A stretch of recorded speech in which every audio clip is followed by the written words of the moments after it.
Je vais revenir sur le burn-out que j'ai vécu ces derniers mois avec comment ça s'est passé, pourquoi, ce que j'ai vécu durant ces mois, la grosse décision professionnelle que j'ai prise et mon activité professionnelle actuelle qui est créatrice de contenu à temps plein.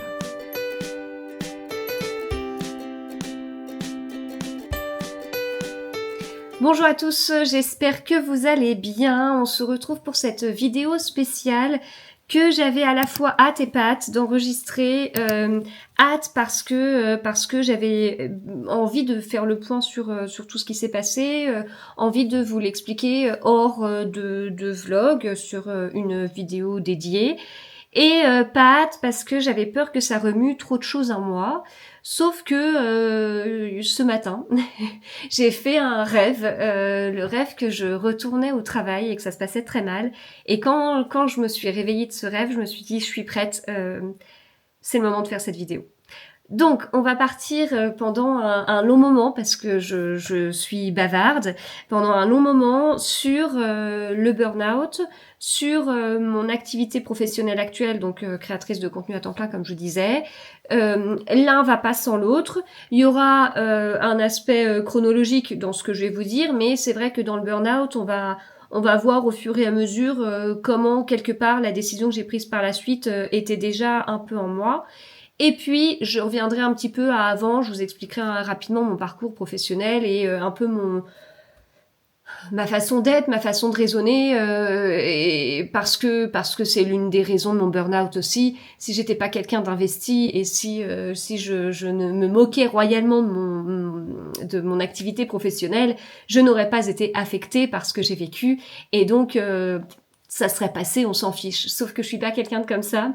Quand je fais les choses, je les fais à fond, malheureusement, j'ai envie de vous dire, et c'est comme ça que je suis tombée au fond du trou. Voilà. Alors, quelques petits avertissements au début, entre guillemets, on va dire.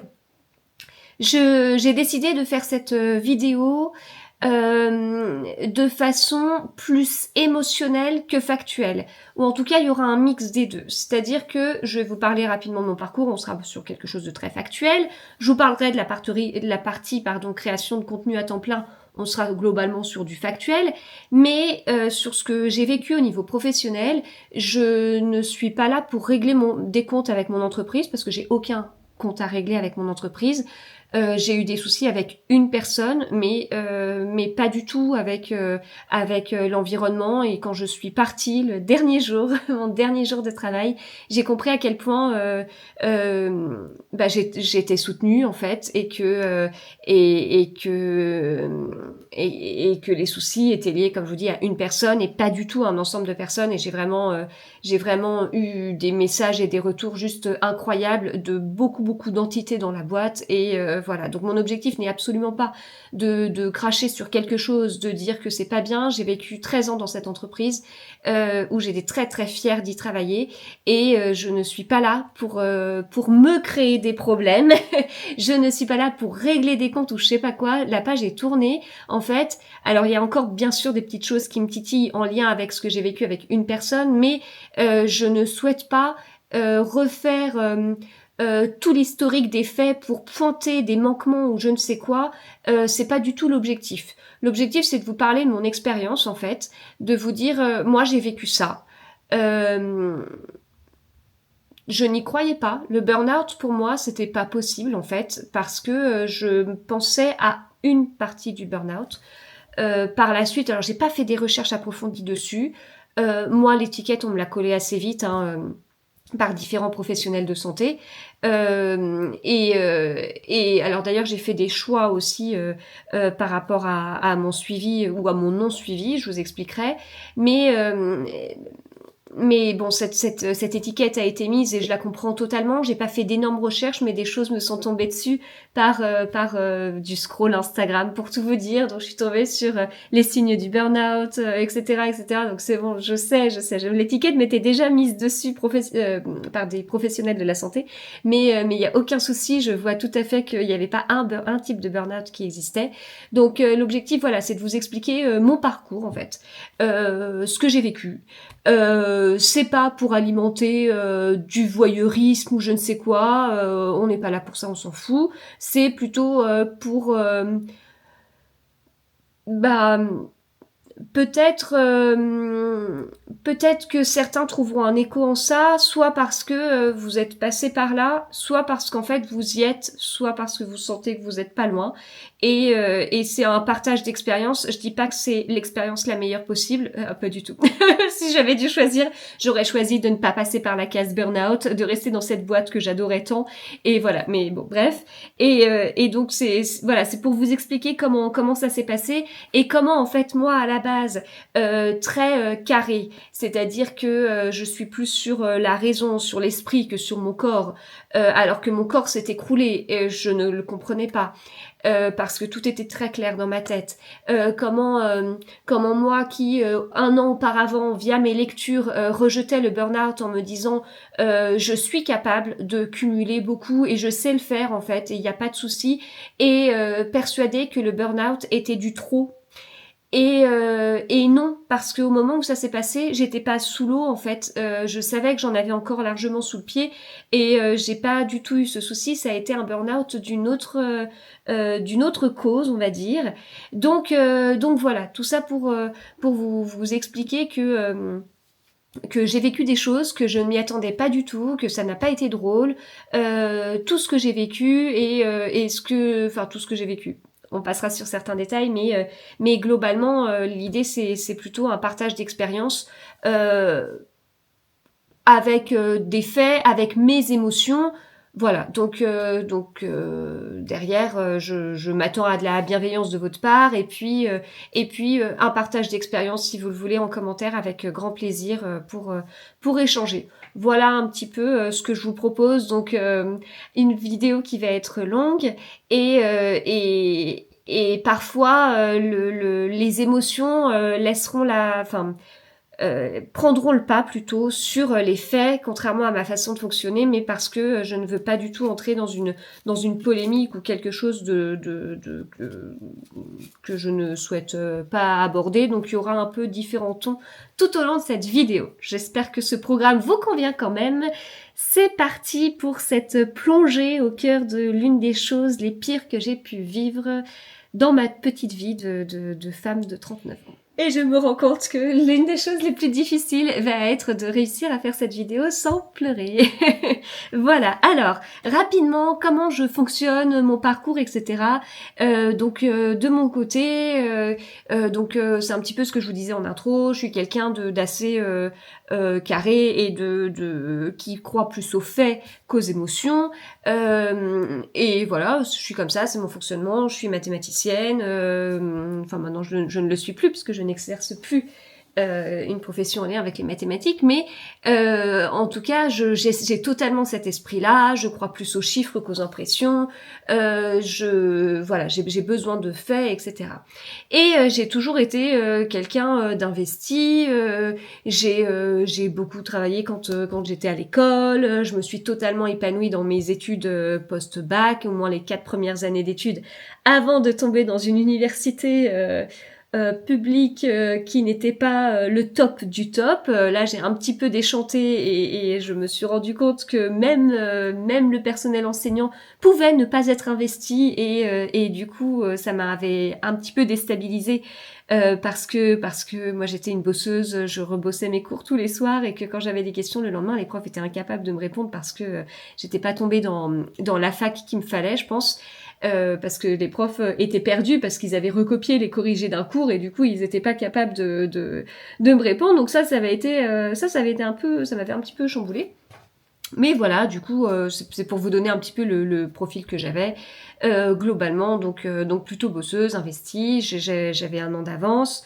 Je suis HPI. J'ai vécu une scolarité globalement bien grâce à cette année d'avance. Donc tout s'est bien passé. Mais en fait, l'inconvénient d'un HPI, ça, je vous en parle des fois dans mes vlogs, mais peut-être que vous êtes là sans connaître mes vlogs, ce que je comprendrais puisque j'en ai fait beaucoup et ils sont assez longs. Je me rends vraiment compte, donc je suis HPI, ce qui veut dire au potentiel intellectuel. J'ai vécu une scolarité tout à fait bien grâce au fait d'avoir sauté une classe parce que je savais lire tôt. Tout s'est bien déroulé en fait jusqu'à mon bac+4. Le bac+5, du coup, c'est là où j'ai senti des petites choses un peu bizarres, un peu fébriles, et un peu moins d'ouverture d'esprit de mon entourage à la fac sur mon parcours, parce que j'étais vraiment très jeune par rapport aux autres, alors que les années d'avant, j'avais juste un an de moins. Et ensuite, je suis entrée dans le monde professionnel, donc j'avais 22 ans, j'ai commencé à travailler pendant 2 ans en tant qu'ingénieure statisticienne. Voilà, un travail qui était bien, mais j'ai vite fait le tour en fait, je me suis vite ennuyée, c'était assez récurrent pour moi, je trouve que j'apprenais pas assez, enfin voilà, il y a plein de choses. Et ensuite, j'ai eu un poste de responsable statistique, donc j'étais manager de statisticien, donc j'étais jeune, je crois que le coup de téléphone du directeur de cette boîte pour me l'annoncer, il me semble que c'était le jour de mes 24 ans, si je ne me trompe pas. Donc j'ai pris mes fonctions à 24 ans. Voilà, donc manager de statisticiens, de personnes qui étaient plus âgées que moi, avec quelques difficultés parfois. Et puis en plus, non seulement j'étais manager, mais en plus j'étais la plus experte sur les outils, sur pas mal de choses.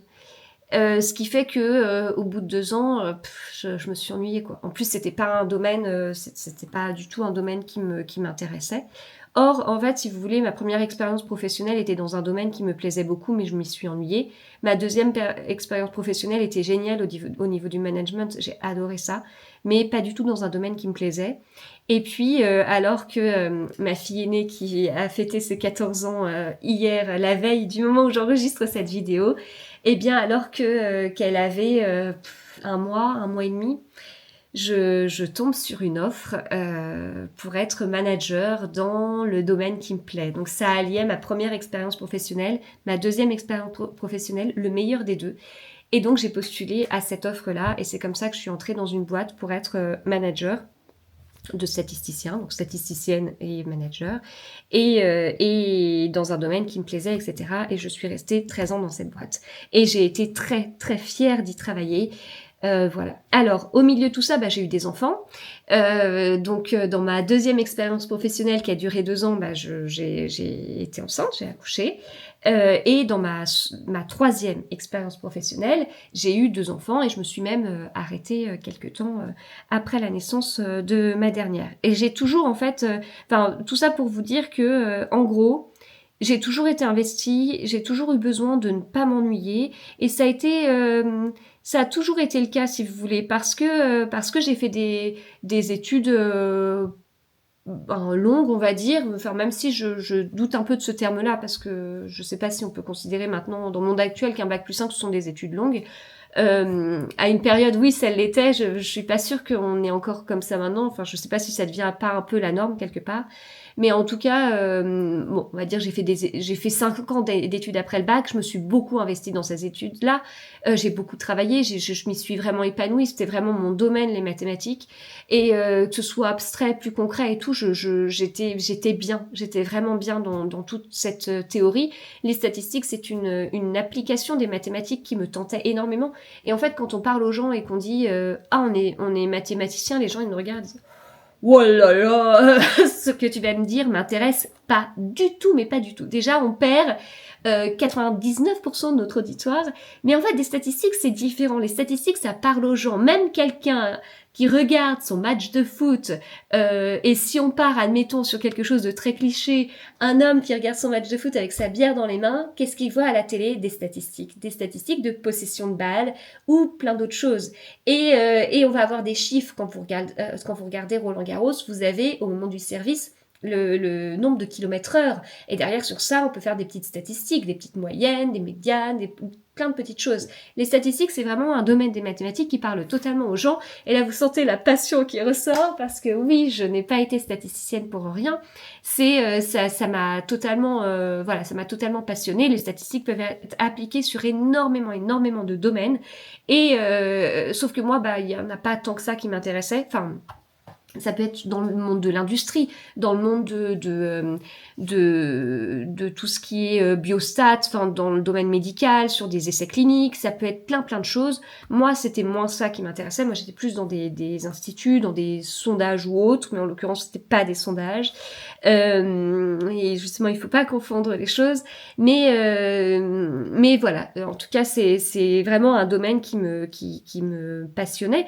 Mais derrière l'application, enfin, c'est intéressant de faire des recherches et j'étais pas là pour faire du clic-bouton et j'ai pas fait ces études-là pour derrière traîner des pieds le matin parce que j'ai pas envie d'aller travailler. Non, il faut toujours un truc qui me stimule, quoi. Enfin, mais je pense que c'est pareil pour beaucoup, quoi. Enfin, enfin, j'ai besoin d'avoir une raison de me lever le matin. Et parce que j'ai fait ces études et que je m'y suis investie. Et puis deux, j'ai des enfants. Et mes enfants, quand ils étaient petits, je les laissais à la crèche, sauf ma dernière que j'ai gardée à la maison. Mais ensuite, les enfants, après la crèche, ils vont à l'école, ils ont de la cantine, ils ont de la garderie le soir, ou alors de l'étude le soir quand ils sont plus grands. Si je les laisse dans tout ça, c'est parce que derrière, j'ai un travail qui me plaît. Alors certes, un travail qui permet de payer la maison, de payer à manger, de payer ci, de payer ça. Ok, on est d'accord. Mais c'est pas juste un travail alimentaire, ça c'est quelque chose que je ne conçois pas et c'est le problème, en fait. Je crois que c'est mon problème numéro 1. Je ne concevais pas le fait d'avoir un travail alimentaire. C'est pas possible. J'ai pas pu être autant épanouie dans mes études. J'ai pas pu je pensais pas que les émotions arriveraient là. J'ai pas pu faire autant, si vous voulez, pour que cette vidéo va être difficile. Enfin, j'ai pas pu autant m'investir pour derrière juste me lever le matin pour attendre que le salaire il tombe à la fin du mois. C'est pas du tout ma façon de faire. Et donc c'est là que j'en veux un petit peu à mon côté haut potentiel intellectuel parce que je m'ennuie, je peux vite m'ennuyer. Et c'est comme ça que j'ai quitté mes premiers jobs au bout de 2 ans. Je suis en région parisienne, franchement, le travail, il n'y avait pas de souci, je le trouvais assez vite. J'ai pas fait mes études en région parisienne, au début j'étais pas sûre de vouloir y travailler, enfin même au début, non.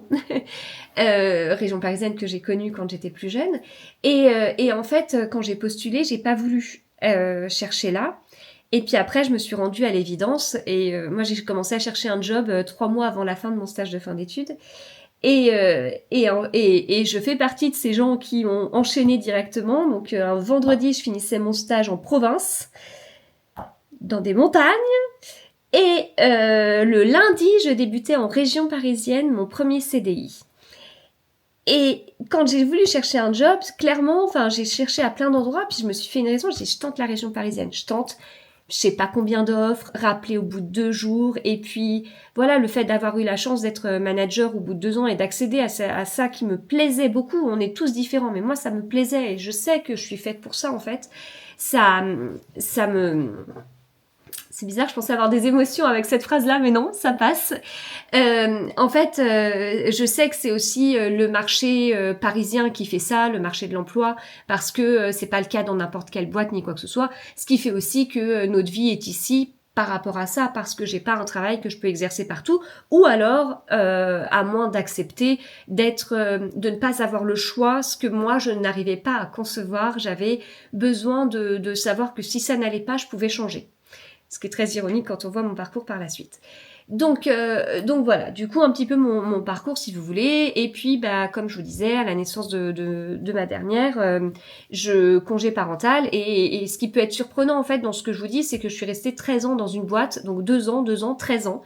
Mais en fait dans ces 13 ans, il y a eu un bout avant que je sois en congé parental. Il y a eu, donc ça fait 10 ans en fait, puisque j'ai eu 3 ans de congé parental. Il y a eu un bout après. Dans le bout après, j'ai changé de poste.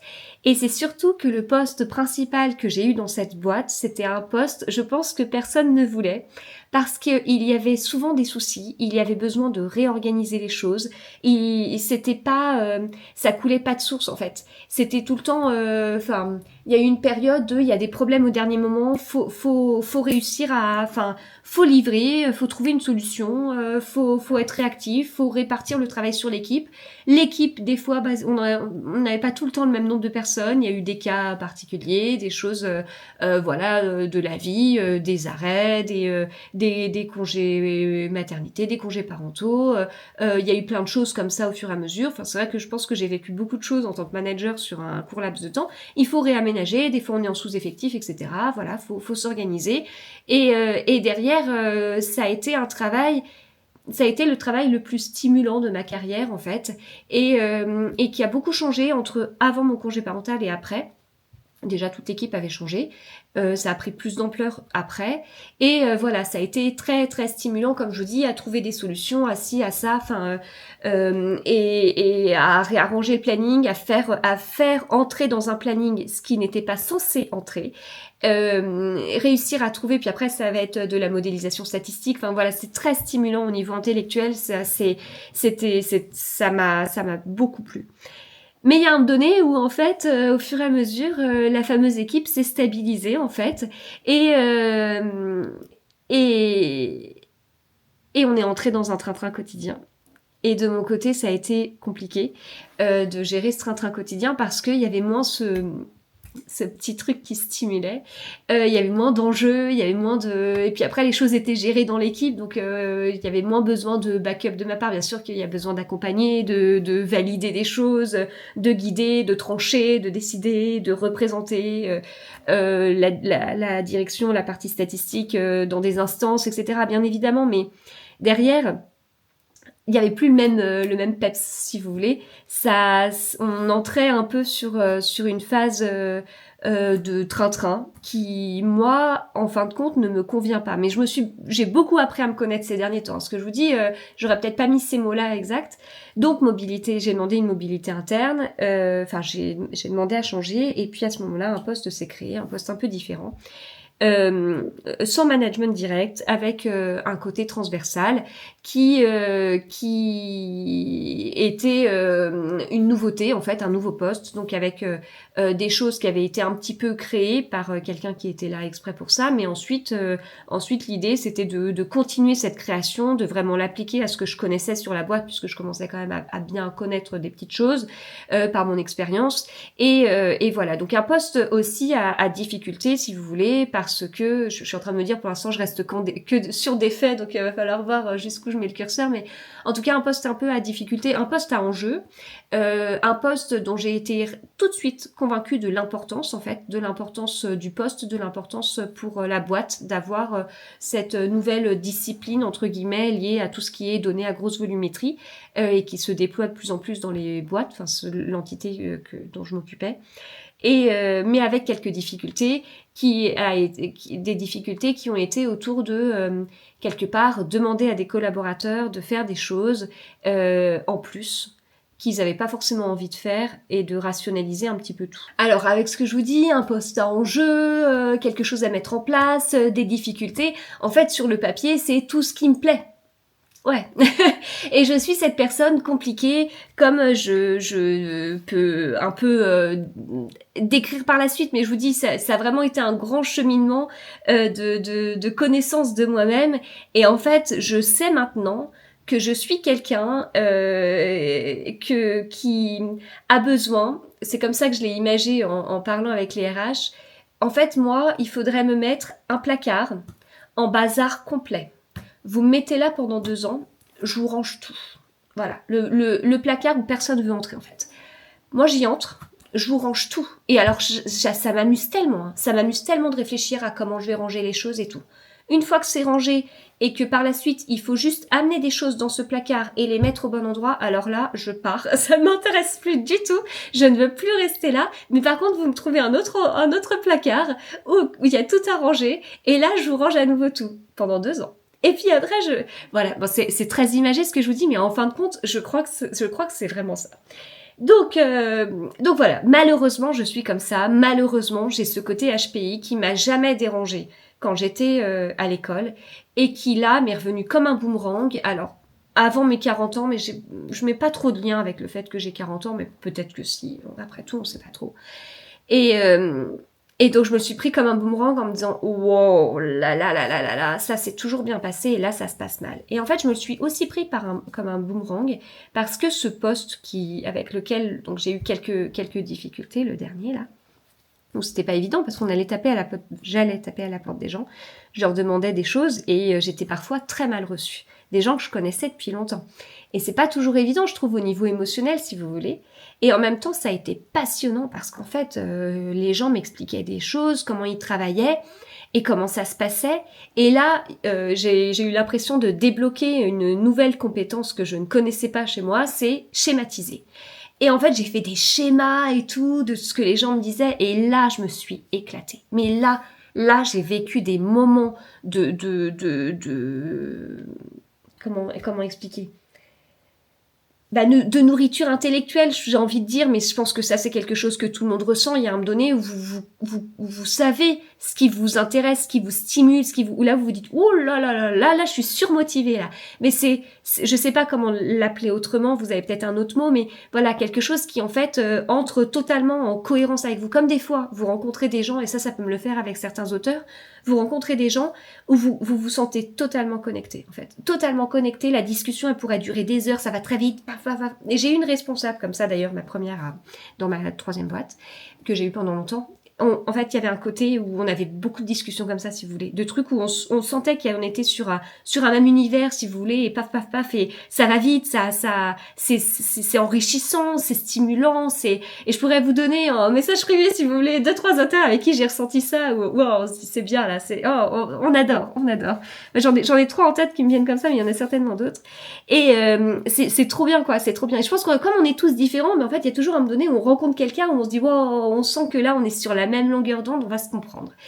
Et on va se comprendre, et on a les mêmes passions, et voilà. Et donc voilà, globalement le truc, sauf qu'en fait, ce fameux dernier poste, c'est pas vraiment passé comme je le pensais.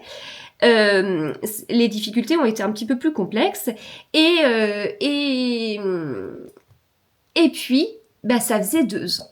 Ça faisait 2 ans que j'arrivais à ce poste-là, petit à petit. Enfin, je me suis écroulée, ça faisait 1 an et demi, mais bon, je commençais à entrer aussi un peu dans une routine, dans quelque chose qui me plaisait pas trop. Mais c'est pas pour ça que je me suis écroulée. Et je me suis mangée dans la figure de la part de quelqu'un que vous reconnaîtrez quand je vous parlerai de 2-3 choses en disant, je sais pas quoi faire de toi. Je sais pas quoi faire de toi. Il y a rien qui te va. Et c'est ça qui m'a travaillé par la suite, vraiment en ayant conscience que je suis HPI et ça pose problème. Ça pose problème, en fait. On fonctionne tous différemment. Moi, je suis pas quelqu'un qui pourrait rester pendant X temps dans une entreprise en m'ennuyant, si vous voulez. Le côté job alimentaire, ça me convient pas. Et j'ai aucun jugement pour les gens qui fonctionnent comme ça. Vraiment, aucun, d'autant plus que je suis un problème, que ma façon de fonctionner a été un problème, que je suis comme je suis, enfin voilà, tout le monde est différent, et que si j'avais accepté d'aller au travail un peu en traînant les pieds, en me disant c'est pas grave, jamais j'aurais été dans ce trou immense et très sombre. Donc voilà, j'ai eu quelques difficultés dans mon poste. En même temps, j'aime les difficultés, mais j'aime les difficultés si derrière je peux avoir un peu de soutien, ou si derrière je peux, avoir du soutien, avoir quelqu'un qui écoute, quelqu'un qui va me guider. Voilà. Et en fait, ce qui s'est passé, et en plus, je sortais de très longues années de management dans ma carrière. Du coup, il y a 2 ans où j'ai pas managé. De toute façon, attendez, on va approcher petit à petit de septembre 2025. Et donc, je suis sortie de mes études en septembre 2007. J'ai commencé à travailler début septembre 2007. C'était quoi? C'était un lundi 3? Ça existe ça, lundi 3 septembre Attendez, je vais regarder. Est-ce que c'était lundi 3 septembre 2007? C'est ça. Donc je suis vraiment folle à ce point-là. Je me rappelle que j'ai commencé à rentrer dans le monde du travail, à mettre un pied dans le monde du travail le lundi 3 septembre 2007. Et bien du coup, sur ces 18 années, de travail. Il y a eu 2 ans et 1 mois où je ne manageais pas. Et puis, il y a eu 2 ans et quelques mois, 2 ans et demi, pas loin de 2 ans et demi où j'ai managé. Puis, cette expérience professionnelle de 13 ans, presque 13 ans et demi. Et donc, dans tout ça, il y a que 4 ans où j'ai pas managé. Donc, voilà. Donc, je sais comment ça se passe le management, je sais ce qu'on a le droit de faire, ce qu'on n'a pas le droit de faire, ce qu'on nous conseille. Et puis j'ai managé dans une boîte où on avait beaucoup de formations pour managers, ce qui était vraiment très bien. Donc il y a des choses où j'ai été un peu formatée, si vous voulez, manager dans cette boîte-là. Donc je sais ce qu'on avait le droit de faire, ce qu'on n'avait pas le droit, ce qui était un peu le côté aussi de management dans cette boîte-là. Donc par exemple, le fait de dire à quelqu'un « tu » est comme ça et de critiquer, enfin de pointer du doigt sa personnalité, c'est impossible, c'est red flag, warning, non, niet. Et je sais aussi que très feedback positif en fait. Et mais ça, c'est tellement naturel. Enfin, si vous êtes parents ou n'importe quoi, enfin, c'est une image que je vous ai prise il y a pas longtemps. On vous plante dans un jardin. Vous êtes une petite plante. On vous plante dans un jardin.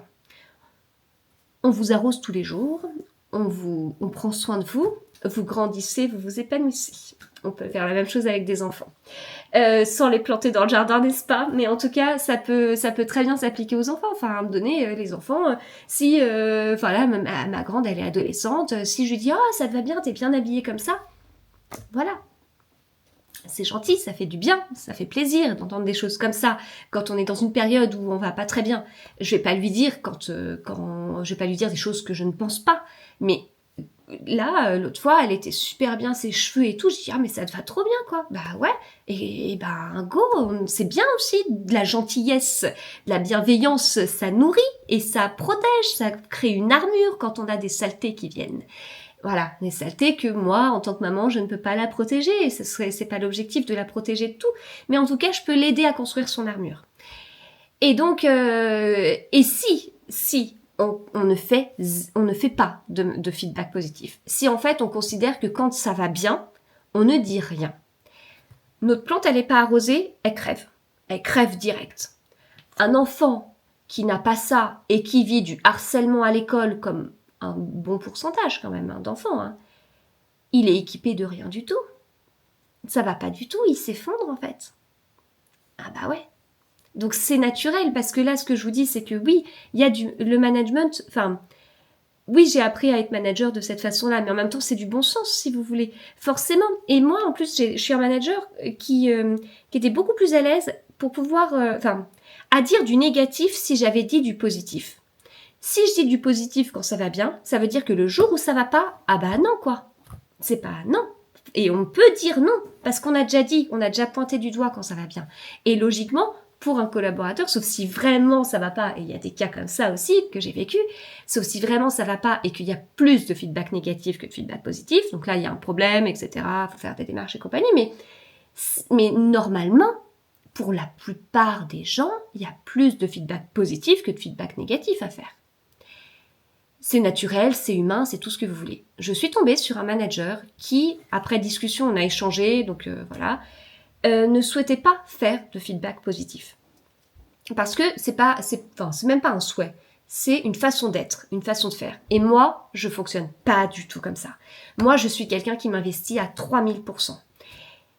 Si j'ai un petit peu de retour positif, parce que si j'en ai pas, le 3000%, en fait, il dégringole de mois en mois. Et c'est compliqué. Surtout que là, j'étais dans un poste où vraiment, je m'en prenais, si vous voulez. Enfin, j'étais pas du tout habituée à ça. Là, on m'ouvrait pas les portes en grand, pas du tout. On me les fermait, en fait. Bon, j'imagine un peu, j'exagère peut-être un peu, mais je me suis vraiment pris des trucs auxquels j'aurais pas pensé. Hein. Des gens, quand on va les voir sur place et qu'on leur pose une question et on n'a même pas le temps d'ouvrir la bouche en disant « je veux pas le savoir, j'ai pas le temps ». Bah... En fait, il s'avère qu'on est dans un monde où on est censé être un minimum élevé, tu peux dire bonjour, tu peux répondre plus simplement et tout ça. Et ça, une fois, deux fois, enfin c'est pas évident. Donc en parler à son manager, moi c'est quelque chose qui m'a paru tout à fait naturel. J'ai toujours fonctionné comme ça. Je suis pas une jeune collaboratrice, j'ai un petit peu d'expérience des deux côtés. En tant que manager, j'aurais souhaité qu'on me le dise parce que pour suivre aussi, c'est pas pour tout de suite monter sur ses grands chevaux, mais c'est pour suivre, pour prendre régulièrement la température, pour dire bon, tu m'avais dit ça la dernière fois lors de Point Hebdo, parce que c'est quelque chose que je faisais aussi, Point Hebdo en one-to-one avec mes collaborateurs. Et donc, t'en es où, quoi? Et ça mène à quoi? C'est de pire en pire, c'est mieux. Et tout de suite, dans les démarches, voir l'après, en fait. Se dire, si c'est pire, je monterai là. Et si c'est pire, moi-même, j'en parlerai à mon manager si j'arrive pas à avoir moi-même assez d'autorité pour... Enfin, voilà. Et en fait, c'est rigolo parce que j'ai utilisé cette phrase alors j'ai eu tellement, mais tellement de reproches personnels, en fait, sur ma personnalité. La façon qui j'étais. Alors que j'avais largement eu mes expériences dans cette boîte, que j'avais largement eu des succès aussi, de la reconnaissance par ailleurs, et j'ai la personnalité que j'ai. Je suis comme je suis, ce qui n'a pas été du tout,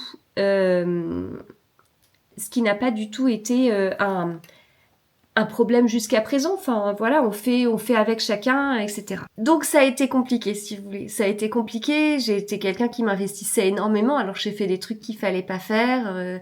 Le truc de se connecter même en vacances, même les soirs. Alors surtout, ça a jamais été une demande ni quoi que ce soit, hein. C'était moi je préférais... moi j'aimais bien revenir les lundis, savoir à peu près ce qui s'était passé, donc j'aimais bien jeter un coup d'œil.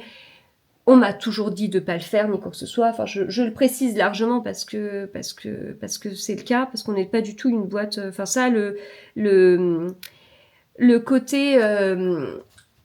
le côté droit à la déconnexion, ça a vraiment été quelque chose de très très reconnu dans ma boîte, si vous voulez. Mais moi, je me suis toujours investie, en fait. J'étais toujours présente. J'ai souvenir de moments où ça allait pas, mais j'étais quand même là. Et ça a été très difficile d'avoir aucun soutien et des critiques de la façon dont j'étais et de tout, en fait. Tout ce qui se passait mal, c'était forcément moi. C'est parce que j'avais forcément mal fait. Moi, je suis globalement ouverte. Je peux comprendre. Alors, c'est pas toujours agréable à l'entendre, mais au bout d'un moment, enfin, c'est pas au bout d'un moment, mais je veux dire, on peut très bien entendre que oui, d'accord, ok, c'est vrai que peut-être qu'on n'a pas bien fait. Ça peut arriver. Enfin, il y a un moment donné. En plus, j'aime pas le côté. Vous savez, c'est comme les gens sur Instagram qui disent, ouais, de toute façon, je fais tout, c'est à cause de l'algo. Bah non, en fait, c'est pas à cause de l'algo. C'est peut-être parce que tu fais pas bien. C'est peut-être. Enfin, j'aime bien en fait me dire que j'ai quand même un peu de pouvoir sur ce qui se passe, si vous voulez. Donc, le fait de me dire ce qui se passe, c'est à cause de toi, c'est parce que tu fais pas bien. Bon, il y a façon et façon de le dire, on est d'accord. Mais d'un côté, j'aime bien le fait de me dire, ah ok, j'ai le pouvoir de changer les choses. Mais il y a manière et manière de le dire, il n'y avait aucune compréhension et c'était systématique et ça a dévié sur des sujets où je me suis dit mais what? Et le moment où je me suis dit je quitte cette boîte, c'est parce que justement j'étais en train de... Je venais de vivre ça, j'ai eu une phrase si vous voulez, un sujet et là je me suis dit c'est pas possible. Si même ça, cette conception, cette phrase, ce concept, je sais pas comment dire, même ce truc-là, que tout le monde dit dans le monde professionnel, et je le sais depuis 18 ans, même si ça ne va pas, c'est plus possible de rester là, en fait. C'est plus possible, je ne pourrais pas. Je ne pourrais pas. Parce que ça veut dire qu'un jour, je dirais le ciel est bleu, et on regardera, on me dit, t'as tort. Il est pas bleu, il est plutôt gris. Ou il tire sur le violet. Ou je ne sais quoi. Et là, moi, à la fin, je pète un plomb, en fait. Je pète un plomb. Quand c'est tous les jours, je ne peux plus.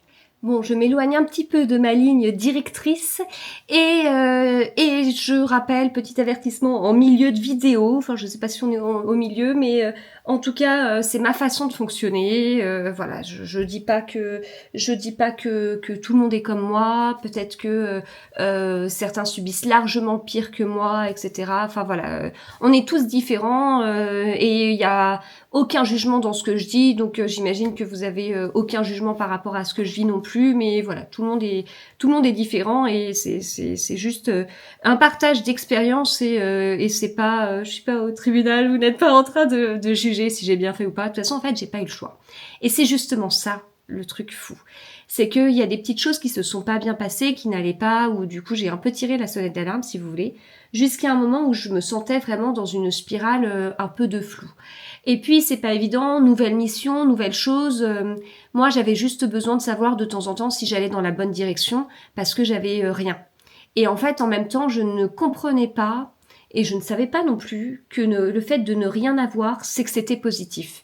Parce que je fonctionnais pas comme ça. Et donc, quand moi, je tirais la sonnette d'alarme, c'était aussi pour dire « Help, j'ai un problème ». Et là, quand je tirais la sonnette d'alarme pour un problème, la réponse était « Il n'y a pas de problème, tout est de ta faute ». Mais derrière, je peux pas dire... disons que c'était à chaque sollicitation d'une difficulté où là, j'en avais plein la figure, sinon j'avais pas de retour, je savais pas si j'allais dans la bonne direction ou pas, si on était satisfait de la direction que je prenais sur cette nouvelle mission, enfin, s'il y avait déjà des effets ou je ne sais quoi, enfin voilà. Donc j'étais un petit peu perdue, si vous voulez, puis il y a une période où, à force d'être dans le flou, c'est monté, et ça s'est pas bien passé. Parce que moi je vivais très très mal, j'avais passé tout un vendredi soir à pleurer, puis c'est venu un peu de ces trucs là, si vous voulez, ah bah on t'a oublié dans la réunion, bah t'aurais dû prévenir. Bah j'étais pas au courant que la réunion existait, j'aurais pas pu prévenir que j'étais pas dedans en fait. Enfin c'est venu de choses comme ça où à la fois j'étais en train de me dire toujours profil un peu de la bonne élève, mauvais profil, hein, profil tellement chiant en fait. Du coup, avec ce profil-là, j'en fais quoi? Je dis, ah ouais, c'est vrai, culpabilité, remise en question, mince, j'aurais dû deviner que cette réunion que je ne connaissais pas existait, et j'aurais dû, bien sûr, me manifester. Enfin, là, je le dis de façon ironique, mais si vous voulez, dans l'instant, j'étais vraiment en train de me dire, what? Donc voilà, donc des pleurs parce que vraiment des choses, enfin, et un vendredi soir de pleurs notamment parce que ça s'est fini. De toute façon, tu es comme ça, tu es trop comme ça, tu n'es pas assez comme ça. Et puis il faut voir aussi ce que j'avais aussi enfin. Il y avait d'autres choses, je peux pas tout vous dire. Je ne peux pas tout vous dire. Mais en gros, ma personnalité ne convenait pas tout court, quoi. Alors qu'elle avait convenu pendant des années, et bien au contraire, j'ai envie de vous dire, je n'étais pas assez, en gros, enfin c'est ça d'ailleurs qui m'a toujours semblé un peu illogique. J'étais pas assez sauvage et rentre dedans. Parce que avant de me faire un avis, je voulais avoir tous les éléments. Et en fait, là, maintenant, avec le recul, je resterai comme je suis. Avant de me faire un avis sur quelque chose, je veux avoir tous les éléments. Déjà, c'est une démarche scientifique. Je souhaite la garder. Et ensuite, dans le monde professionnel, je ne suis pas un dragon. J'espère que dans la vraie vie non plus. Je n'entre pas dans une réunion en hurlant ou je ne sais quoi, encore moins quand je suis pas au fait du sujet. Et je resterai comme ça. Et c'est pas, selon mes critères, ce n'est pas une qualité d'être un dragon ou je sais pas quoi. Mais non, ma personnalité n'allait pas du tout. Donc pleure. Et puis le mardi qui suit, on met les choses au point. J'allais pas bien. Puis en fait, je l'exprimais pas bien, si vous voulez. Au lieu de dire ça va pas, j'étais en mode oui, je parie que c'est de ma faute, quoi. Oh oui, je m'en doute que c'est à cause de moi. En fait, je réagissais comme ça. Sauf qu'en fait, en face, il y avait aucune compréhension parce que, mais c'est normal. Enfin, ma réaction, elle était nulle. Hein. Enfin, il y avait aucune compréhension parce que c'était elle a compris que tout est à cause d'elle. On va pouvoir avancer. Non mais enfin, j'imagine, mais vous voyez le truc. Donc ça n'allait pas. Et donc en fait, donc je mets tout à plat. On a un échange franc, honnête, en pleurs. Et pourtant, je suis quelqu'un qui met les formes. Justement, c'est ce qu'on me reproche. On me reproche de mettre les formes, mais moi, je peux vous dire que j'ai obtenu tellement de choses par le fait de mettre les formes avec une compréhension de l'autre qui me paraît tout à fait normale, surtout dans le monde professionnel. Moi, je suis pas en train de me dire que je ne fais pas la guerre aux gens. Dans une entreprise, on travaille ensemble pour un même objectif, en fait. Et puis, on va arrêter de se faire la guerre parce que c'est de la pollution, en fait. Je veux de la productivité, je veux de l'efficacité, donc on va mettre tout ça de côté, on s'en fout. Et derrière, hop, on avance ensemble, voilà, on se main dans la main. Et si on n'est pas d'accord, on essaye de s'arranger, hein, et on ne va pas céder, surtout, mais on ne va pas imposer tout non plus. On va faire tout dans la bonne intelligence parce que l'objectif, c'est pas notre ego, c'est l'entreprise. Voilà. Donc, j'ai un peu cet esprit-là qui ne va pas forcément apparemment. Et donc à un moment donné, j'ai tout mis sur table et là où moi j'étais vraiment un peu dans ça, tout est sorti sans forme, avec des choses que j'aurais jamais dites en temps normal, en pleurs, en je sais pas quoi et tout. Et je dis là, ça va pas. Et je crois que j'ai même dit tu es comme ça, ce que je me suis jamais autorisée à faire. Enfin voilà, surtout par un manager si vous voulez. J'avais quand même un respect de la hiérarchie, ce qui a été un problème, je pense aussi dans tout ça. Ça a été très dur à détecter ce qui n'allait pas. Et donc, je suis... j'ai tout mis sur la table. Et donc, pour moi, mardi midi, c'était réglé. Je refuse de me souvenir de la date. Donc, je vous dirais que c'est à peu près en octobre. Tout comme j'ai une énorme mémoire sur la naissance de mes meilleurs amis quand j'étais au collège, au lycée, à l'école, machin. Je refuse de me souvenir des dates de décès. Et ça, je refuse de me souvenir de la date, donc je ne peux pas vous dire quand est-ce que c'était ça en particulier. Il y a d'autres choses que j'ai vécues par la suite où je me rappelle très bien de la date, mais alors celle-ci, non. C'était en octobre. Je pourrais retrouver, mais je ne souhaite pas le faire. Donc voilà, pour moi, mardi midi, c'est réglé. J'ai vidé mon sac, j'ai dit tout ce que je pensais pas pouvoir dire, et voilà.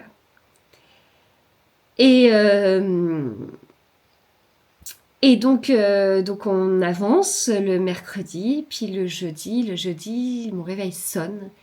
Je ne peux pas sortir du lit, j'y arrive pas du tout. Je pleure tellement, j'arrive pas. Et je ne comprends pas. J'ai tout réglé. J'ai tout réglé comme jamais j'aurais réglé. J'ai tout dit. J'ai vidé mon sac. Il n'y a plus rien à l'intérieur de moi. Tout est réglé. On va partir sur des bases que je pensais bonnes. Avec le recul, je comprends qu'elles n'auraient jamais pu être bonnes. Je ne pouvais pas. Je ne comprenais pas ce qui se passait. Et donc, je préviens en disant, je peux pas, j'y arrive pas, je comprends pas, on a tout réglé, je comprends pas. J'en parle, mon mari, ma mère, enfin voilà, j'en parle. Si j'y arrive pas, je sais pas ce qui se passe, j'arrive pas à pleurer. Et dès que j'envoie un message, là, en pleurs, comme une honte en fait d'en être là, quoi. Et j'ai pas compris. Donc, en arrêt, le premier jour, le deuxième jour, pareil, vendredi, pareil. Et puis le lundi aussi, et j'avais dû poser mon mardi matin parce que j'avais un super événement avec Benjamin Lacombe dans un lieu à Paris et tout, génial. Donc en fait là, quoi qu'il en était, je devais être debout pour cet événement, je ne pouvais pas louper ça. Et là, vous avez toute ma façon de faire, tout ce qui s'est passé pendant tous ces mois. Je m'écroulais et après je me disais non, cette date-là, je dois être debout parce que là, c'est un truc exceptionnel. Je dois voir une autrice de Cozy Mystery à la durée. C'est incroyable. J'adore cette autrice. J'adore la durée, les macarons et tout ça. Je dois me lever. Ça, c'est pour comment me lever de ma deuxième grippe. Et ça a toujours été comme ça. Je dis pas que j'ai vécu les événements à fond. Hein. J'étais pas tout à fait là. Physiquement, j'avais des fois du mal à être debout. Hein. Enfin, j'avais des fois, je sais pas comment mes jambes me tenaient. Hein. Je devais conduire dans Paris, me garer. Alors, c'est quelque chose que je fais très, très souvent. Mais ça devenait compliqué, si vous voulez. Mais je m'en fous, je voulais être là. Enfin, j'allais pas louper ça à cause d'un truc pareil, quoi. Mince, c'était pas normal. Donc, vraiment, j'oscillais, en fait. Je me levais, je m'écroulais, je me levais, je m'écroulais, je me levais, je m'écroulais. Mais je me levais pas parce que j'avais très hâte de travailler. Ah bah non. Ah bah non, comment vous vouliez que avoir hâte de travailler dans des conditions comme ça?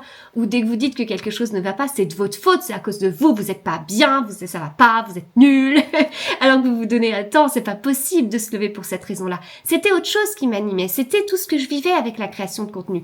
Et quand j'étais pas bien, je pouvais pas enregistrer de vidéo, ça, je le vivais très mal. Et après, quand j'enregistrais une vidéo, quand je faisais du contenu, mais je me sentais tellement bien, ça m'apportait en fait. La création de contenu me nourrit autre chose, la créativité ne nourrit pas mon côté mathématicienne, certes, mais ça nourrit autre chose dans ma personnalité. En fait, la lecture me nourrit, la lecture m'a énormément aidée dans cette période, mais je ferai une vidéo dédiée sur ça. C'est pas le fait de se lever, de travailler et de s'en prendre plein la figure qui aide à être debout. Pas du tout, pas du tout. Donc j'ai vécu un burn-out très bizarre. Niveau santé, j'ai eu pas mal de choses déjà. Donc j'ai vécu cet écroulement psychologique.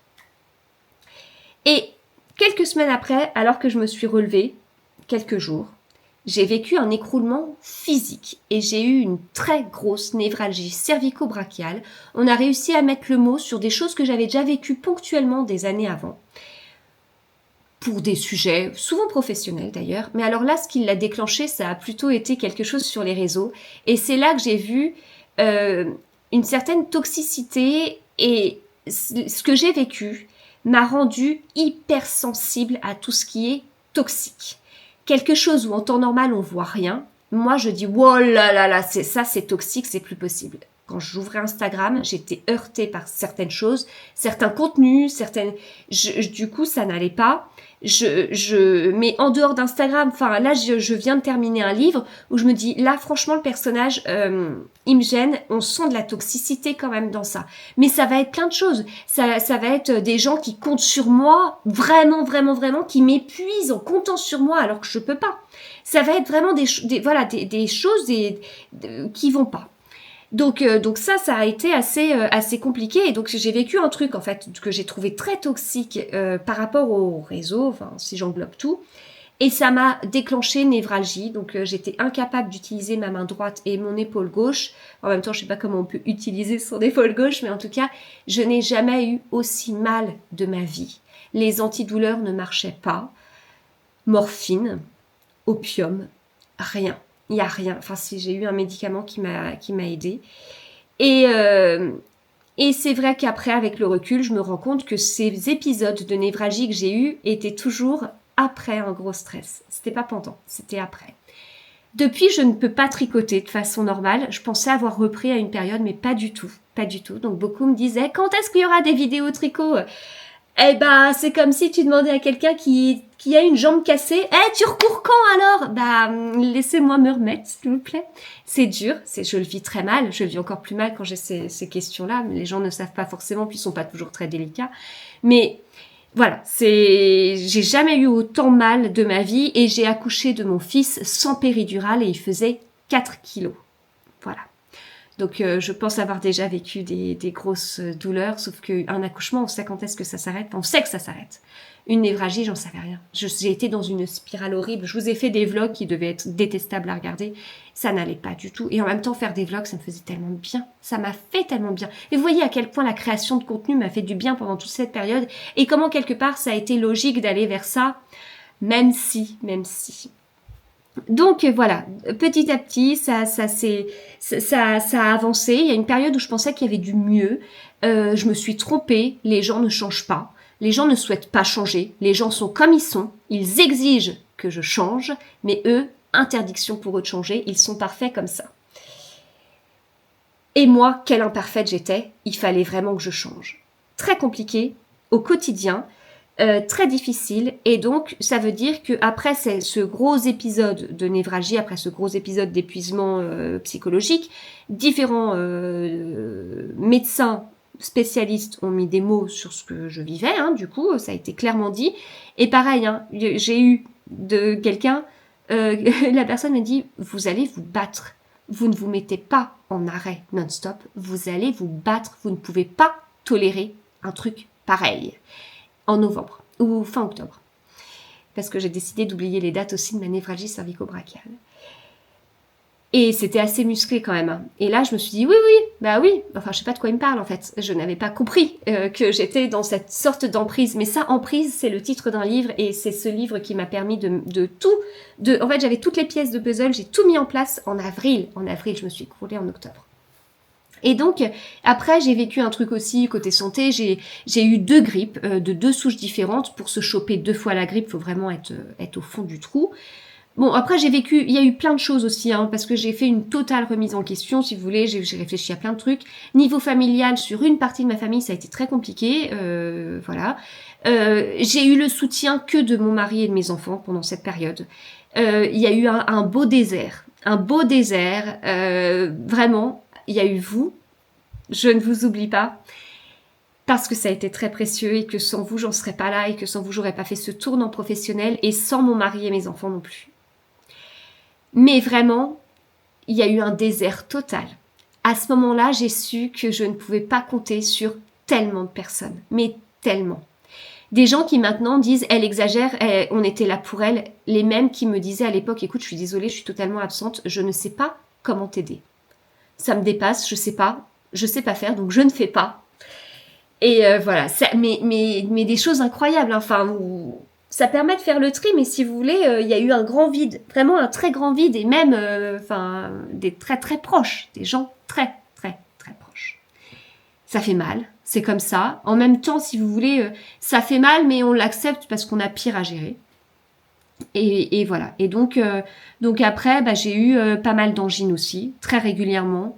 Je montais, je redescendais, je montais, je redescendais, jusqu'à ce que je prenne la décision la plus tranchée possible, qui est, je vais partir. Je vais partir, je vais quitter mon travail. Ça fait 13 ans que je suis là, 13 ans que j'adore travailler là.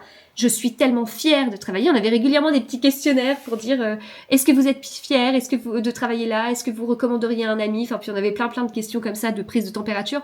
Ah, moi j'étais tout le temps en trop bien quoi. Enfin, je devais augmenter. Non, on est beaucoup, mais je vais pas augmenter la moyenne quand même. Faut pas exagérer. Soyons mesurés. Je vous rappelle que j'étais dans une période où je ne servais à rien et que j'étais avec une personnalité tellement nulle.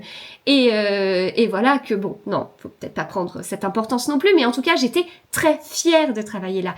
Et j'ai vraiment eu de très bons moments professionnels avec des gens, et j'ai vraiment eu, voilà, ce côté de travailler main dans la main avec des gens pour aller vers un même objectif.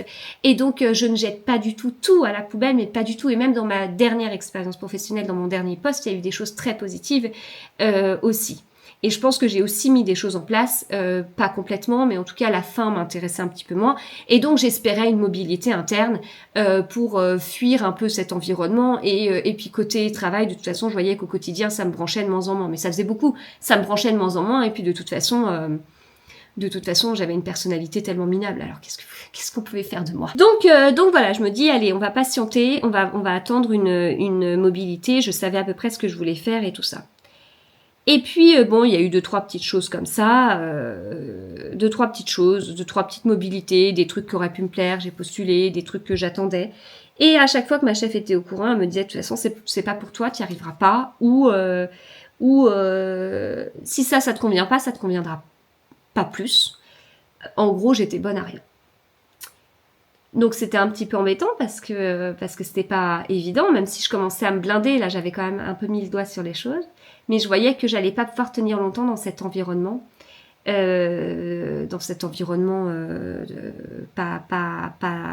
sain pour moi.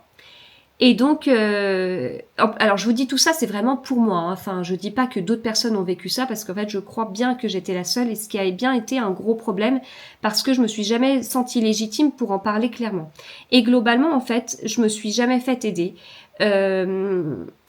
J'ai jamais tapé à la porte de certaines personnes pour leur en parler. Après coup, on m'a dit, t'aurais dû. J'ai dit, mais non.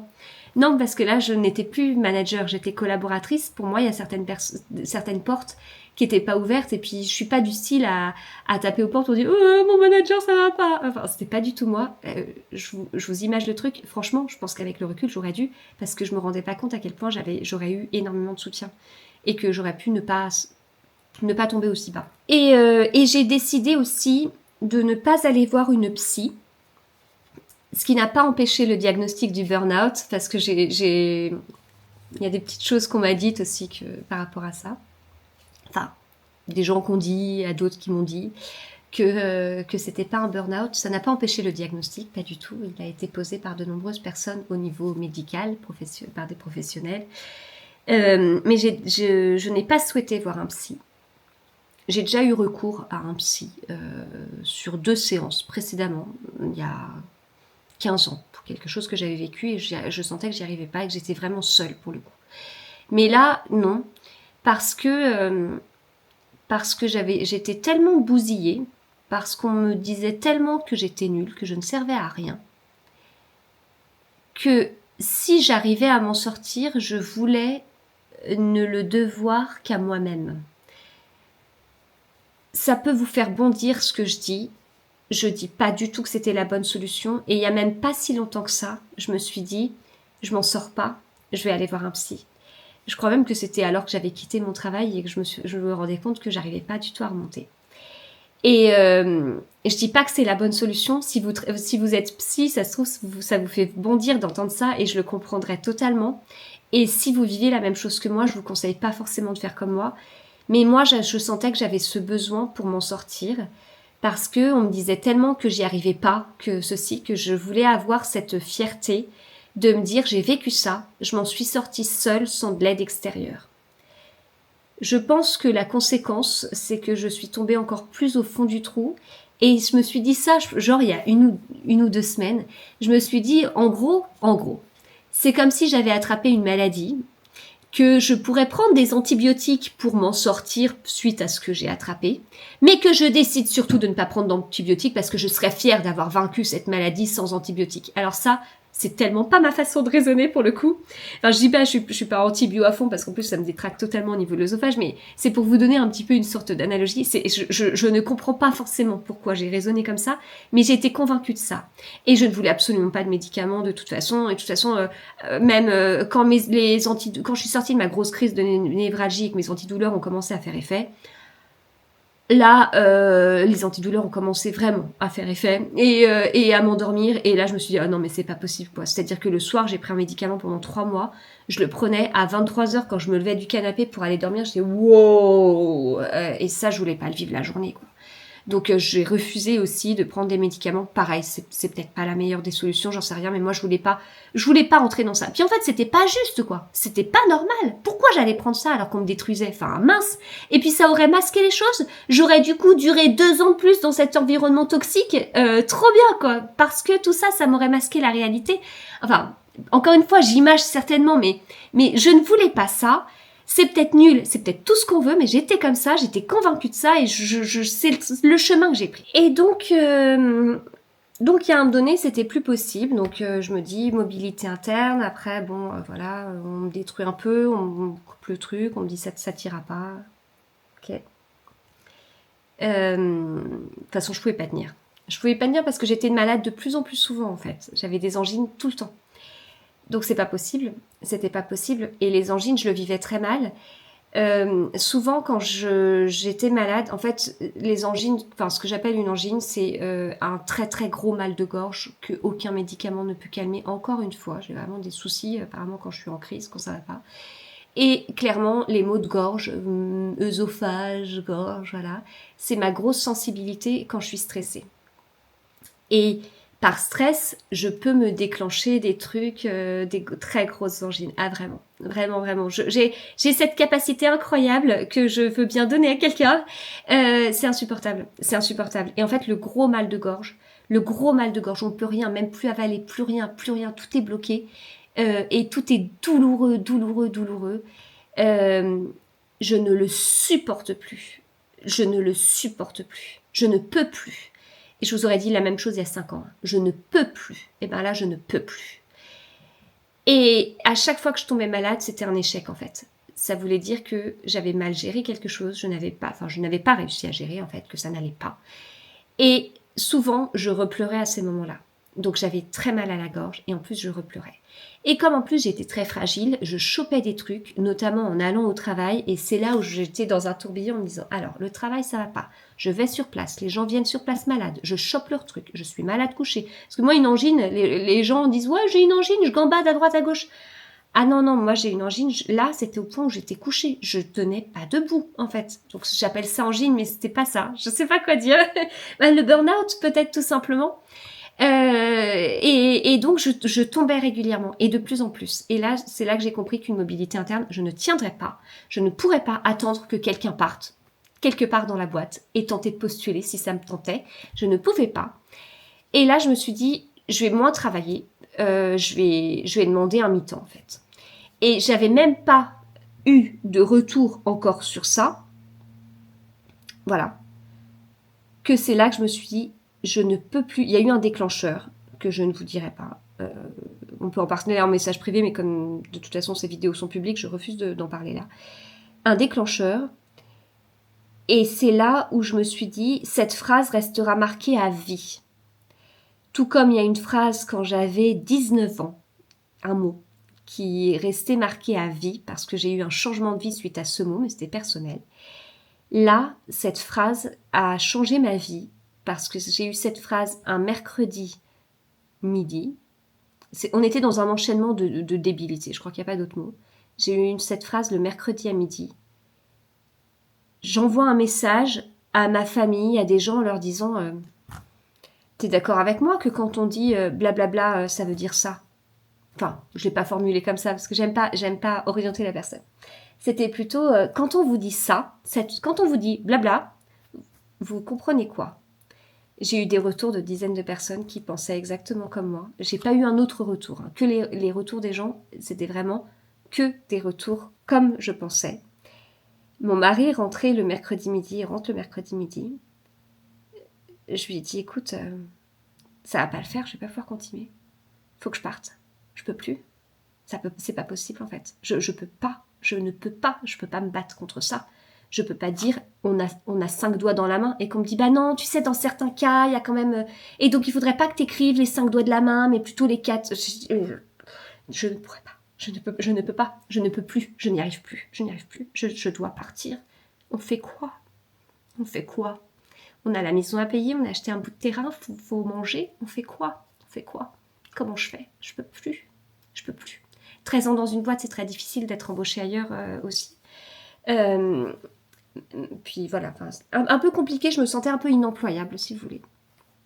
Et puis un peu marquée par ce que j'avais vécu, puis je me détachais un petit peu aussi des statistiques par le poste que j'avais. Enfin bref, il y avait plein de trucs. Je m'imaginais pas postuler ailleurs, et pourtant je l'ai fait. Hein. À un moment donné, j'ai eu un arrêt, je me suis dit, je m'en fous, je pars. J'ai postulé à 20 trucs comme une tarée, quoi. Et c'était pas ce que je voulais, c'était pas ce que je voulais du tout. C'était débile, en fait. Et mais je savais, en fait, j'étais je savais plus, en SOS, quoi. Aidez-moi, je sais plus quoi faire. Et donc là, je dis, en fait, c'était un besoin. Et c'est là où, vous voyez, j'ai toujours été raisonnée, carrée, machin. Et là, pas du tout comme ça. Et là, j'étais vraiment perdue. Et c'est mon corps qui a tout le temps parlé. Hein. Mon corps, il s'est écroulé alors que ça allait. Puis il s'est réécroulé avec ma névralgie alors que ça allait. Et puis il s'écroulait tout le temps alors que je pensais que ça allait. Et pour moi, qui suis rationnelle, ça a été très très compliqué à accepter. Vraiment très compliqué de trouver une logique, une explication, quelque chose. Et jusqu'à en arriver à ce truc totalement illogique, moi qui ai toujours travaillé en CDI, avec des primes, des augmentations, puis en plus j'étais dans un monde, en général, j'étais pas dans des boîtes, dans des directions, dans des départements où fallait se montrer, disons que les sbroufs ça marchait pas trop. Sauf avec une personne, mais sinon ça ne marchait pas les sbroufs. Et ça veut dire que j'ai jamais eu besoin d'aller voir quelqu'un pour dire je travaille tellement bien qu'il faudrait que tu m'augmentes. Tu vois à quel point je suis bien? Non, mais pas du tout. De toute façon, je ne saurais pas le faire du tout. Et mais pas du tout. C'est pas du tout dans ma façon de faire. Mais j'ai tout le temps vachement augmenté à la hauteur de mon investissement, si vous voulez. J'ai toujours eu des primes à la hauteur de mon investissement. J'ai même eu une prime exceptionnelle. Enfin, je veux dire, j'ai toujours été récompensée pour le travail fourni sans être obligée d'en faire 3 tonnes. J'ai toujours été dans un système juste. Ce qui a peut-être été mon défaut, parce que peut-être que vous, c'est pas le cas. Vous avez peut-être toujours été dans un système injuste. Vous vous en faites une raison ou je sais pas. Moi, je tombais de haut. J'ai toujours eu une vie professionnelle dans un système juste. Et là, je tombais dans un système pas juste. Et donc voilà, c'était plus possible. Et donc, dans ce truc-là, un côté bizarre sort de moi et je dis, je pars, je m'en vais. Je pars, tant pis, je m'en fous, je pars. Je sais pas ce que je vais faire, je pars. Alors si, en fait, je savais un petit peu parce que en novembre, il y a une petite voix qui m'a dit, si tu te lançais dans la création de contenu à temps plein. J'ai testé auprès de mon entourage, de quelques personnes. On m'a renvoyé ça, mais pas de discussion, quoi. En disant, mais n'importe quoi. Alors, c'est pas mon mari, parce que mon mari, il a toujours été là, incroyable. Pourtant, mon mari raisonne comme moi. C'est un matheux pareil, c'est pareil. On est d'abord la raison, après le cœur, quelque part, mais en même temps... au niveau professionnel, mais comme les enfants à l'école, hein, j'estime qu'on est bon dans ce qu'on aime en fait. Et que derrière, je ne peux pas... j'ai du mal à dissocier, si vous voulez, la réussite de la passion, ou de l'intérêt en tout cas. C'est difficile de réussir dans quelque chose qu'on n'aime pas. Et c'est difficile de cartonner, de réussir dans quelque chose qu'on n'aime pas, et de ne pas fonctionner dans quelque chose qu'on aime. Voilà, c'est plutôt ça. Et donc bon... Et donc j'avais un peu testé, et puis vraiment j'avais tellement eu de retours en me disant c'était genre on m'a fermé la porte à double tour devant le nez. Je me suis dit ok, alors non, je vais pas partir dans ça, effectivement, c'est pas une bonne idée. Et puis en fait c'était toujours là, c'était toujours là, toujours là, toujours là. Alors c'est risqué, financièrement, je vais pas avoir une prime tous les ans, je vais pas avoir une augmentation tous les ans, je vais pas avoir un manager qui me fera un feedback positif, je ne managerai pas alors que je suis convaincue que je suis faite pour ça. Mais je ne dois des comptes qu'à moi-même. Et au final, est-ce que ça va pas avec mon esprit? Est-ce qu'au final, c'est pas ça le mieux pour moi? Pour la façon dont je suis, qui apparemment est tellement nulle pour certains. Alors bizarrement, ça demande de la confiance en soi. Et sur la création de contenu, je vais douter si vous voulez, mais à aucun moment je me suis dit je suis complètement nulle en création de contenu. En fait, je suis statisticienne, je vois les chiffres, je les scrute pas à fond, mais je les vois. Les chiffres parlent, les chiffres sont pas exceptionnels. Je fais pas des contenus incroyables, j'ai pas 50 millions d'abonnés, etc. On est d'accord. Ça reste quelque chose de raisonnable, mais c'est du raisonnable qui me convient et qui me satisfait, qui me nourrit, et plus j'ai du feedback par vos commentaires, ce qui est très très positif. Est-ce qu'on peut dire que c'est un peu vous, mes managers, et qui me donnez du feedback positif? Eh bien peut-être. En tout cas, j'ai de la reconnaissance, je le ressens comme ça. Et après des semaines, des mois dans un univers sans reconnaissance, ça m'a fait un bien fou, ça m'a aidé, vous m'avez aidé à tenir en fait. C'est totalement ça, vous m'avez aidé à tenir. Et je vous ai toujours dit quand ça allait pas. Je vous ai certainement pas donné autant de détails que maintenant. C'était compliqué. J'étais quand même encore dans ma boîte. Puis même là, bon, j'ai pas envie enfin, je referai pas les avertissements du début. Mais vous avez toujours su globalement ce qui se passait. Vous avez toujours été présent. Et ça a été tellement précieux et ça m'a tellement apporté. Et c'est peut-être aussi pour ça que j'ai pas tant douté dans la création de contenu. Je veux dire, ça allait pas, je venais devant ma caméra et je souriais et je disais des choses. Et je vais pas dire que je cachais des choses, non. Ça m'a toujours fait plaisir. Et de toute façon, je pense que mon visage ne ment pas. Et si j'ai pas envie, ça se voit. et j'ai toujours eu envie de vous parler, d'échanger et tout ça. Voilà. Donc ça a été une période vraiment très difficile. Que je ne souhaite pas revivre. J'ai pensé bêtement qu'en partant de mon travail, tout allait être réglé. Ça n'a pas été le cas. En tout cas, il y a vraiment eu un soutien et c'est vraiment quand je suis partie, j'ai pas voulu en faire des caisses quand je suis partie, franchement. Est-ce qu'on peut dire qu'un départ dans des conditions comme ça, c'est un excellent départ malgré tout ce que j'ai pu faire là-bas, malgré tout ce que j'ai pu donner, malgré tout ce que ça a pu m'apporter.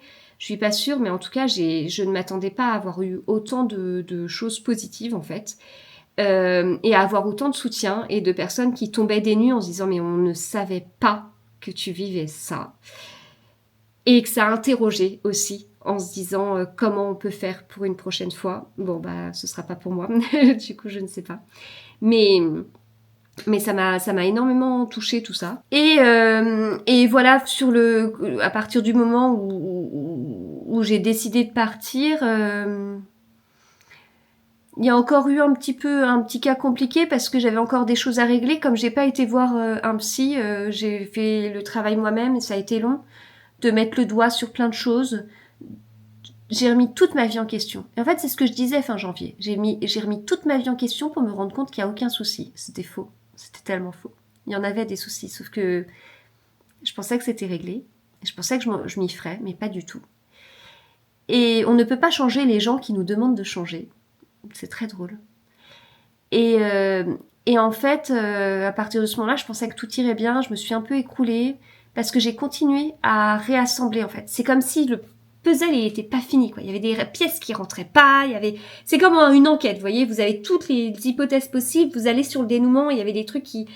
Et puis, ça a été des petits moments, des petites choses, des petits trucs, des lectures, des discussions qui m'ont aidé à tout remettre en place, et à me dire, j'ai vécu ça.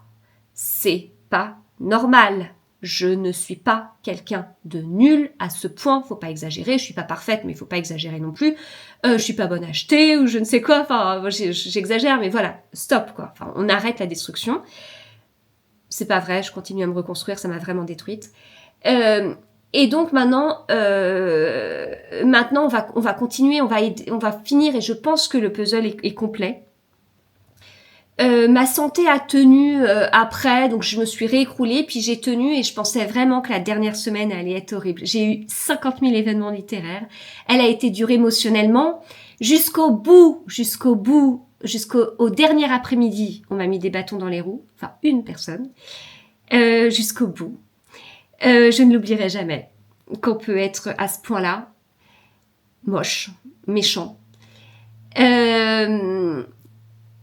Et ma santé a tenu et le lendemain j'ai pu partir à Vannes faire un salon et je ne pensais pas que ça aurait pu être possible. Je vais pas revenir exactement sur mon départ, etc. Enfin voilà, ça je peux échanger avec vous en privé, mais j'ai pas forcément envie d'en parler ici. En tous les cas, j'ai été très très touchée au niveau professionnel parce que il y a énormément de gens qui n'ont pas balayé tout par toutes ces 13 années, si vous voulez.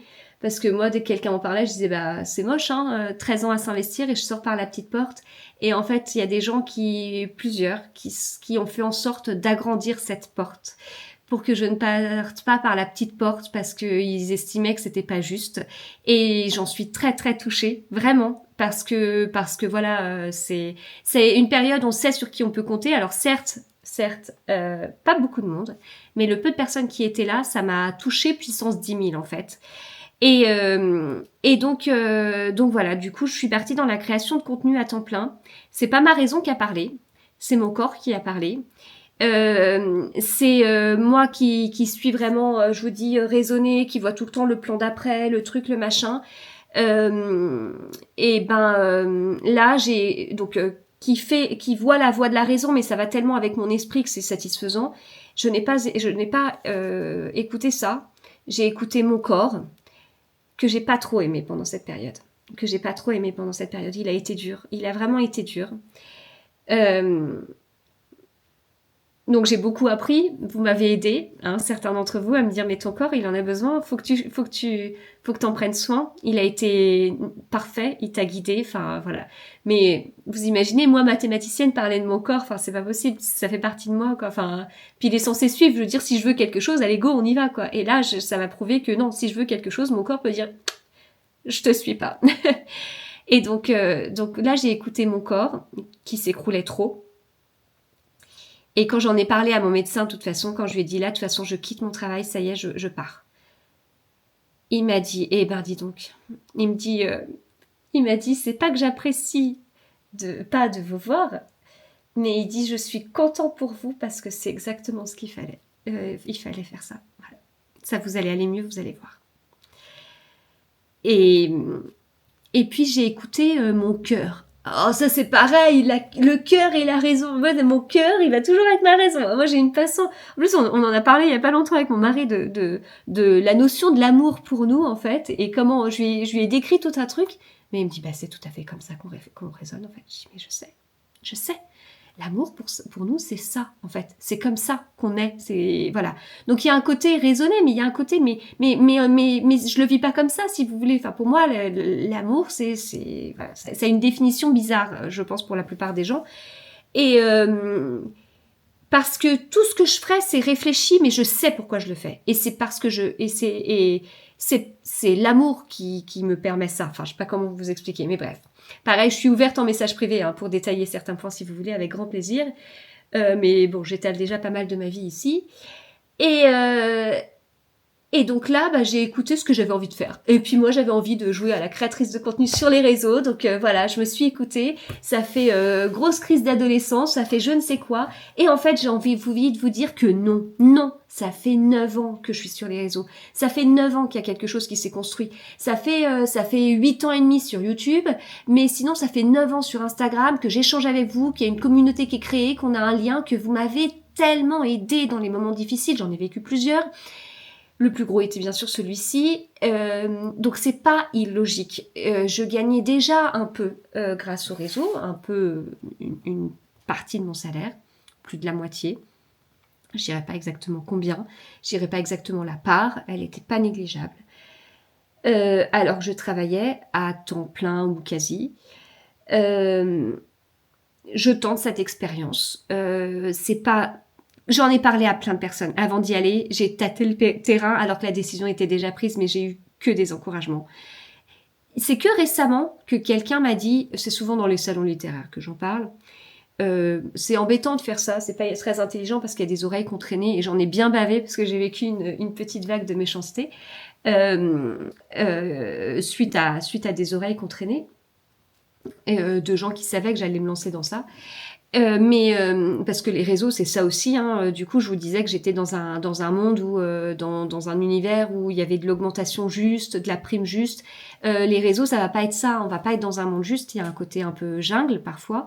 Même si je sais de qui m'entourer pour ne pas enfin voilà bref. Enfin, il n'y a pas que ça, c'est ça que je veux dire. Il n'y a pas que du négatif, loin de là, sinon j'irais pas. De toute façon, j'aurais pas les épaules pour vivre dans cette jungle où c'est le plus grand tueur qui marchera le mieux. C'est pas du tout ma façon de faire, en fait, ma façon de raisonner.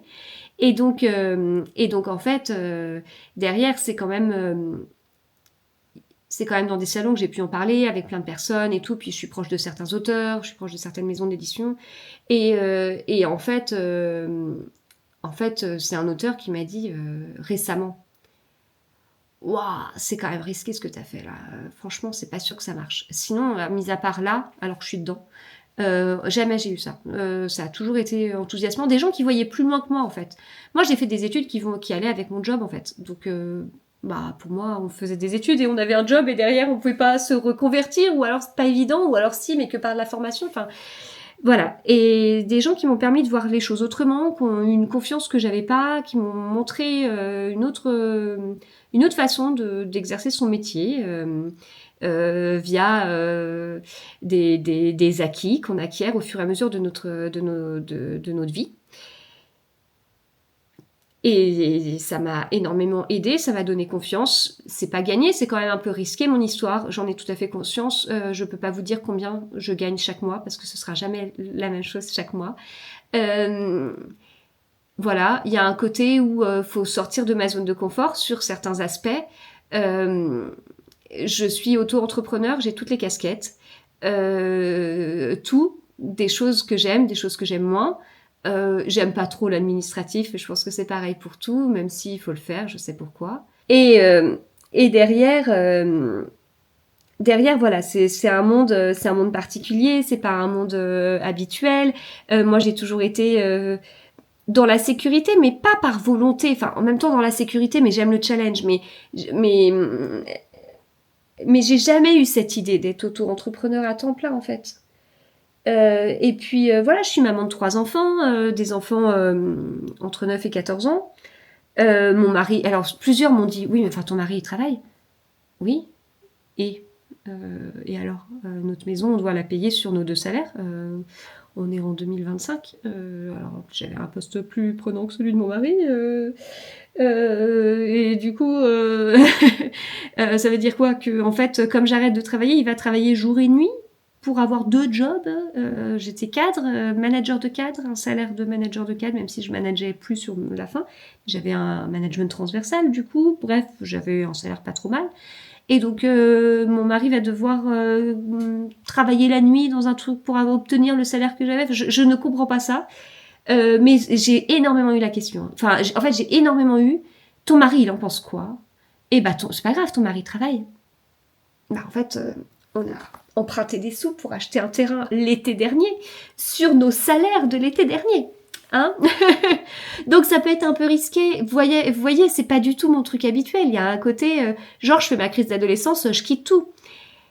Mais bon, comme on me dit, j'ai déjà une communauté, je connais déjà des maisons d'édition, il y avait déjà un truc, je gagnais déjà des sous comme ça, il y avait d'autres choses.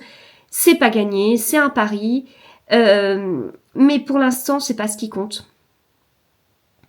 Pour l'instant, c'est la santé. Et j'ai vraiment été fatiguée suite à l'arrêt de mon travail. J'en ai été très surprise, je m'y attendais pas. Moi, je pensais que mon corps, il allait être content. Et en fait, non, j'ai été très fatiguée.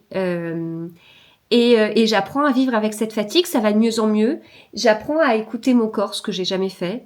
J'apprends que quand je commence à en avoir marre de faire ce que je fais, faut que je pose tout et que j'arrête.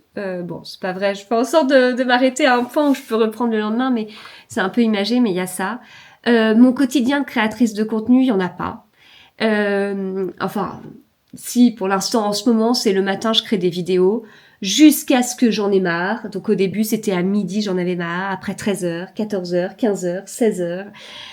J'ai encore des événements littéraires le soir, un petit peu. J'ai encore, donc je suis pas, voilà. De toute façon, je suis pas sûre qu'il y ait un quotidien. Pour l'instant, ce que je fais, c'est des vidéos. Voilà, des vidéos pour Instagram, pour YouTube, et du montage vidéo. Il fait chaud en ce moment. Je me lave les cheveux tous les jours. Du coup, j'attends que mes cheveux sèchent avant d'enregistrer des vidéos. Pendant que mes cheveux sèchent, soit, non mais c'est pas vrai parce que je vous parle en vlog quand mes cheveux sèchent, et sinon je monte des vidéos enregistrées la veille. Voilà, pour l'instant c'est ça, c'est de la vidéo quoi. De la vidéo pour des partenariats rémunérés, mais principalement pas pour des partenariats rémunérés. Et j'ai du retard accumulé, à rattraper, donc il faut que je le fasse, ça ira mieux après. Donc j'ai beaucoup de mal à vous. Je sais que vous vouliez vraiment que je vous parle de la partie création de contenu. J'ai du mal à vous en parler parce que je suis dans une phase particulière. Après les partenariats, on me propose ou alors c'est dans la discussion que ça se fait avec des maisons d'édition. Voilà, j'ai pas trop d'autres choses à vous dire pour l'instant parce que la rémunération c'est principalement des partenariats. J'ai aussi des sous grâce à la pub sur YouTube parce que ça prend de plus en plus d'ampleur ce que je gagne par rapport à la publicité. Il y a quelques liens affiliés, que ce soit sur Amazon, ce que je vous mets sous mes vidéos, que ce soit Nextory, que je vous partage de temps en temps, enfin voilà, HelloFresh, enfin, vous avez des petits descriptifs de liens affiliés, donc ça veut dire que si vous utilisez ces liens, vous avez le droit à quelque chose, une réduction, quelque chose, et moi, en échange, je reçois des sous de la marque pour ça. Soit c'est des liens affiliés parce que j'ai été contactée par la marque, soit c'est des liens affiliés de parrainage comme une personne lambda, comme c'est le cas sur Amazon notamment. J'ai eu la question, qu'est-ce que vous pourriez faire pour m'aider ? En fait, déjà, ce que vous faites déjà, parce que vous êtes là, et ça c'est trop gentil, j'en suis trop touchée. Tous les partages que vous pouvez faire, tous les likes, les commentaires, les partages, les enregistrements de posts sur Instagram, tout ça c'est hyper précieux parce qu'en fait ça signifie à l'algorithme qu'il y a eu de l'intérêt pour un post ou pour une vidéo, et ça c'est ce qu'il y a de plus précieux parce que c'est comme ça que derrière mes vidéos peuvent être montrées ou mes posts peuvent être montrés à plus de monde que seulement mes abonnés. Donc si vous faites ça, c'est incroyable. Je crois que l'enregistrement en ce moment est l'indicateur qui marche le plus. Après, n'enregistrez pas le post si vous intéresse pas. Hein. Je suis pas en train de chercher à quémander je ne sais quoi. Mais si vous voyez de l'intérêt à un post que je peux faire, à une vidéo sur Instagram ou sur YouTube, si vous voyez de l'intérêt, n'hésitez pas à mettre un petit pouce. C'est ce qui va le plus vite. C'est ce qui compte le moins pour l'algo, mais c'est ce qui va le plus vite. Et puis si vraiment vous adorez un commentaire, ça c'est top. Et puis un enregistrement ou autre, voilà. Mais vous faites comme vous voulez, comme vous pouvez. Voilà. Mais ça m'aide aussi. J'ai proposé depuis un moment des abonnements sur ma chaîne YouTube avec un abonnement mensuel de soutien ou un abonnement. Il y a aussi un autre abonnement où vous avez mes vidéos en exclusivité. Encore une fois, ça existe. Encore une fois, vous êtes obligé à rien du tout. C'est seulement si pour vous ça a du sens. Mais déjà, je vous dis rien que le fait de regarder les vidéos, parce qu'en fait, rien que de regarder, ça, c'est un nombre de vues aussi. Et ça compte, ne serait-ce que ça. Donc, en ordre d'importance, c'est regarder, liker, commenter, partager, enregistrer, et l'enregistrement étant le Graal. Voilà. Donc, mais sinon, il y a rien d'autre, en tout cas, et je vous remercie pour tout. Je vous remercie pour votre présence, pour tout, parce que c'est grâce à vous que je suis partie comme ça. Vous m'avez aidé dans ce cheminement. J'ai pas été voir un psy, mais de temps en temps, j'avais quelqu'un qui me disait « Ton corps te parle, écoute ton corps ». C'est normal que tu sois fatiguée, c'est pas grave. Enfin voilà, des petites choses. Et ça m'a énormément aidé. Voilà. Je vais m'arrêter là. J'ai été très longue. J'espère que cette vidéo vous a plu, vous a convenu, a répondu à vos questions. J'espère avoir fait le tour, mais je pense que c'est pas le cas. Je suis ouverte à toute question, tout commentaire, en toute bienveillance, s'il vous plaît. Je me suis beaucoup livrée, je sais. C'est dur. J'enlève mon armure. Je sais que certains en profitent en général, surtout sur les réseaux. Donc voilà, toute bienveillance. Prenez en compte le fait que je me sois livrée et que ça veut dire que je me suis fragilisée. Donc j'espère que voilà, tout sera en bonne bienveillance. Et voilà, je suis ouverte à la discussion selon ce que vous vivez et tout, parce que voilà, on a tous des parcours différents, mais franchement, c'est des choses infectes qu'on peut parfois vivre et qui détruisent. Merci et à très vite.